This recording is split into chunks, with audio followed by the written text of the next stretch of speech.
zay eto amin'ny loolona dia efa nyteny kosa zay hoe mahangataka fionana amin'ny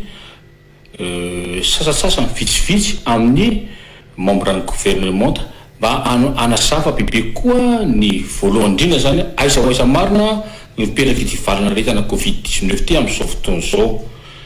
Faharoa mety miantso kosa zay ahoana fandehan'ilay vola fanampiana aiza ho aiza marina zany zao isika amin'izao fotoana izao. Tsy mitsikera ho izay fa manolotsaina ny gouvernement ka zay no iatsonay ny mety iatsonay ministra maromaro vitsivitsy mba anazava aminay ny malomaloka mety horesahan'ny olona eny an-dalambe iatsonay azy ireo eto amin'ny antemeran-dobolona. Mety hoe natrehan'ny exécutif mety efa ampy le izy fa ho an'ny sarambambe bahoaka zava tsara tena mazava tsara fitantanana satria ny olona mihevitra tonga ny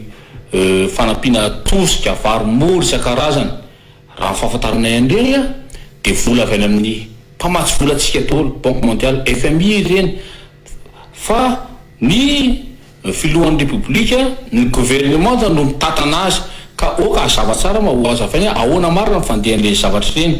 raha miteny hoe famatsim-bola manokana amin'ny filoam-pireneny reny dia mazava tsara mihitsy raha famatsim-bola avy any amin'ny